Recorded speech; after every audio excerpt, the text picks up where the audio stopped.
ರೋಗಿಗಳೊಂದಿಗೆ ಬೆರೆಯುವ ರೀತಿ, ಚಿಕಿತ್ಸೆಯ ಯಶಸ್ಸನ್ನು ಪರಿಗಣಿಸಿ ಶ್ರೀಮತಿ ಪದ್ಮಿನಿ ಪ್ರಸಾದ್ ರವರಿಗೆ 2023ನೇ ಸಾಲಿನ ವರ್ಷದ ವೈದ್ಯ ಪ್ರಶಸ್ತಿ ಲಭಿಸಿದ್ದು, ಶ್ರೀಯುತರ ಸಾಧನೆಯನ್ನು ಪರಿಗಣಿಸಿ ಕರ್ನಾಟಕ ಪ್ರೆಸ್ ಕ್ಲಬ್ ವತಿಯಿಂದ 2024ನೇ ಸಾಲಿನ ಕರ್ನಾಟಕ ಮಹಿಳಾ ರತ್ನ ಪ್ರಶಸ್ತಿ ನೀಡಿ ಅಭಿನಂದಿಸಲಾಗುತ್ತಿದೆ.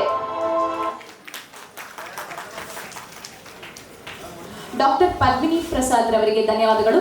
ಮುಂದಿನ ಕರ್ನಾಟಕ ಮಹಿಳಾ ರತ್ನ ಪ್ರಶಸ್ತಿ ಪುರಸ್ಕೃತರು ಚಲನಚಿತ್ರ ನಟಿ, ಖ್ಯಾತ ಚಲನಚಿತ್ರ ನಟಿ ಶ್ರುತಿರವರು. ಇವರು ಕಲಾದೇವಿಯ ಸುಪುತ್ರಿ, ಅಭಿನೇತ್ರಿ, ಸ್ಯಾಂಡಲ್ವುಡ್ನ ರಾಣಿ, ಅಭಿನಯ ಚತುರೆ, 35 ವರ್ಷಗಳಿಂದ ಕನ್ನಡಿಗರ ಮನೆ ಮಾತಾಗಿರುವ ಕನ್ನಡ ನಾಡಿನ ಹೆಮ್ಮೆಯ ಮಗಳು.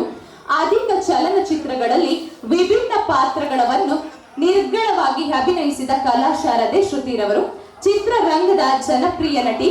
ಇವರು ಸೆಪ್ಟೆಂಬರ್ 18, 1975ರಲ್ಲಿ ಜನಿಸಿ, ಇವರು ಕಲಾವಿದರ ಕುಟುಂಬದಲ್ಲಿ ಜನಿಸಿದ್ದರಿಂದ ನಟನೆ ಇವರ ರಕ್ತದಲ್ಲೇ ಬೆರೆತಿದೆ ಎಂದರೆ ತಪ್ಪಾಗಲಾರದು. ವೀರ ಸಿಂಧೂರ ಲಕ್ಷ್ಮಣ ಚಿತ್ರದಲ್ಲಿ ಆಕಸ್ಮಿಕವಾಗಿ ಒಂದು ಸಣ್ಣ ದೃಶ್ಯದಲ್ಲಿ ಮಗುವಾಗಿ ಕಾಣಿಸಿಕೊಂಡ ಗಿರಿಜೆ ಇವರು.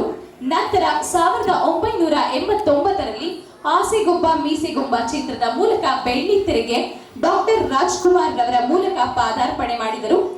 ಆ ನಂತರ 1990ರಲ್ಲಿ ದ್ವಾರಕೀಶ್ ರವರ ನಿರ್ದೇಶನದಲ್ಲಿ ಶ್ರುತಿ ಎಂಬ ಚಿತ್ರದ ಮೂಲಕ ನಟಿಯಾಗಿ ಅಭಿನಯಿಸಿದರು. ಹಾಗೆ ಈ ಚಿತ್ರ ಇವರ ಬದುಕನ್ನೇ ಬದಲಿಸಿದೆ ಎಂದರೆ ತಪ್ಪಾಗಲಾರದು. ಈ ಚಿತ್ರದಿಂದಲೇ ಇವರಿಗೆ ಶ್ರುತಿ ಎಂಬ ಹೆಸರು ಸಹ ಬಂದಿದೆ. ತದನಂತರ ನಾಯಕಿಯಾಗಿ ಎಲ್ಲ ನಾಯಕರ ಜೊತೆ ಅಭಿನಯಿಸಿದ್ದಾರೆ. ಇವರ ಚಿತ್ರಗಳೆಂದರೆ ಎಂತವರ ಕಣ್ಣಲ್ಲೂ ಸಹ ನೀರು ಬರುತ್ತದೆ. ಏಕೆಂದರೆ ಇವರ ನಟನೆ ಅಷ್ಟು ಅದ್ಭುತವಾಗಿರುತ್ತದೆ. ಕಲ್ಲು ಮನಸ್ಸನ್ನು ಕರಗಿಸುವ ಶಕ್ತಿ ಇವರ ನಟನೆಗಿದೆ. ಹೆಚ್ಚು ಕಡಿಮೆ 140ರಿಂದ 150 ಚಿತ್ರಗಳಲ್ಲಿ ನಾಯಕಿಯಾಗಿ ಅಭಿನಯಿಸಿದ್ದಾರೆ. ಹಾಗೆ 30ರಿಂದ 40 ಚಿತ್ರಗಳಲ್ಲಿ ಪೋಷಕ ನಟಿಯಾಗಿ ಅಭಿನಯಿಸಿದ್ದಾರೆ. 6 ಫಿಲ್ಮ್ ಫೇರ್ ಅವಾರ್ಡ್ಸ್ ಬಂದಿದೆ, 2 ಕರ್ನಾಟಕ ರಾಜ್ಯ ಪ್ರಶಸ್ತಿ, 1 ತಮಿಳುನಾಡು ರಾಜ್ಯ ಪ್ರಶಸ್ತಿ, ಡೆಲ್ಲಿಯಿಂದ Indira Priyadarshini award, Tamil Dinakaran Dinathanthi award, Videocon, IIFA, Kannada ಚಿತ್ರ ಪ್ರೇಮಿಗಳ ಸಂಘ, ರಸಿಕರ ಸಂಘ, ಚಿತ್ರಸಂತೆ, ಹೀಗೆ 60ಕ್ಕೂ ಹೆಚ್ಚು ಸಂಘ ಸಂಸ್ಥೆಗಳಿಂದ ಪ್ರಶಸ್ತಿ ಪಡೆದಿದ್ದಾರೆ.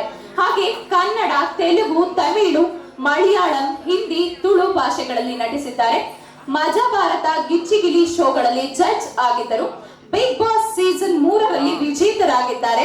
2005ರಲ್ಲಿ ರಾಜಕೀಯ